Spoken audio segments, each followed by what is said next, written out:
Assalamualaikum warahmatullahi wabarakatuh. Perkenalkan, nama saya Nadia Farhatunisa. Saya dari kelas 03 SAKM 002. Ini video saya yang kedua dengan judul Masyarakat Ekonomi ASEAN 2015. Pada slide yang pertama, saya akan membahas tentang definisi masyarakat ekonomi ASEAN. Masyarakat ekonomi ASEAN adalah bentuk integrasi ekonomi ASEAN dalam artian adanya sistem perdagangan bebas antara negara-negara ASEAN. Kita harus benar-benar siap menghadapi masyarakat ekonomi ASEAN ini sendiri, dan juga kita harus lebih mengasah keterampilan diri kita sendiri karena dalam sistem perdagangan bebas ini tantangannya berada pada keahlian yang kita miliki sendiri.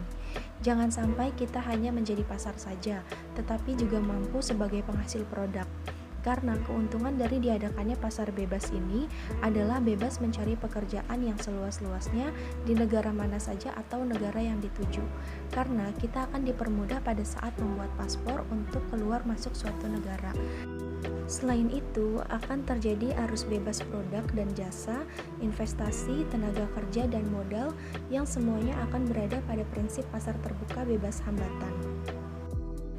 Lalu tujuan dari masyarakat ekonomi ASEAN, yaitu menciptakan pasar tunggal yang mencakup negara-negara ASEAN sekaligus pusat produksi (production base) dengan kaitannya pada elemen produk aktivitas ekonomi bebas, seperti tenaga kerja, bebas bea untuk aliran barang dan jasa dari kawasan regional ASEAN, serta keluar masuknya investasi dan aliran modal untuk negara-negara sekawasan.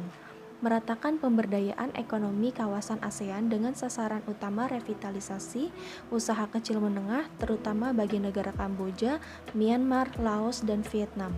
Sebagaimana kita ketahui bersama dengan negara CMLV telah lama dan berulang kali didera dengan beragam masalah politik, sosial, dan kebudayaan yang berpengaruh terhadap keamanan negara tersebut.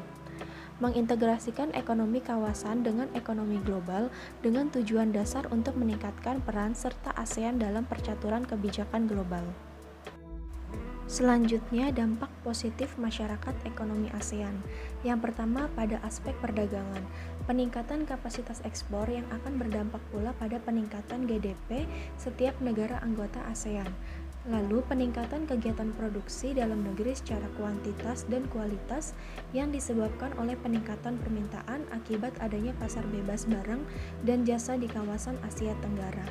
Lalu yang kedua, pada aspek investasi, yaitu memperluas dan memperlebar peluang wirausaha, memberikan kesempatan yang sama bagi setiap investor, baik investor besar maupun kecil, dan juga memberi peluang yang sama bagi para pemula di bidang ekonomi investasi. Lalu yang ketiga, pada aspek ketenaga kerjaan, yaitu mendorong masyarakat untuk meningkatkan kualitas serta keterampilan pribadi agar dapat bersaing dengan masyarakat dari negara ASEAN lainnya.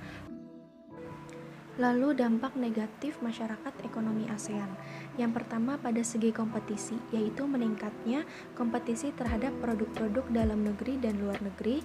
Hal ini disebabkan karena berkurangnya hambatan serta tidak ada batasan wilayah terhadap barang dan jasa yang beredar di kawasan Asia Tenggara. Lalu yang kedua, pada segi eksploitasi, yaitu adanya suatu eksploitasi terhadap sumber daya alam maupun sumber daya manusia.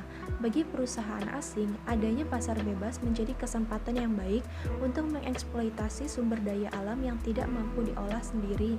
Oleh karena itu sendiri, sebagai contoh, seperti negara Indonesia yang memiliki sumber daya alam yang lebih melimpah dibanding dengan negara ASEAN lainnya. Yang ketiga, pada segi ketenaga kerjaan.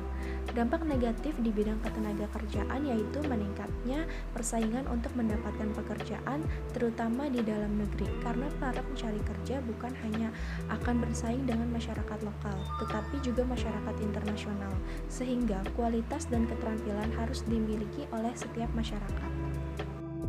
Lalu yang terakhir, persiapan menuju masyarakat ekonomi ASEAN.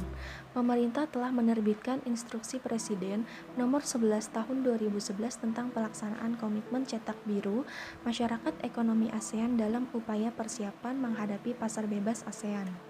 Berikut merupakan langkah-langkah yang telah dilakukan oleh Indonesia berdasarkan rencana strategis pemerintah untuk menghadapi masyarakat ekonomi ASEAN. Yang pertama, program Aku Cinta Indonesia. Kedua, penguatan sektor UMKM. Lalu yang ketiga, perbaikan infrastruktur, dan yang keempat, peningkatan kualitas sumber daya manusia. Sekian presentasi dari saya, kurang lebihnya mohon maaf. Wassalamualaikum warahmatullahi wabarakatuh.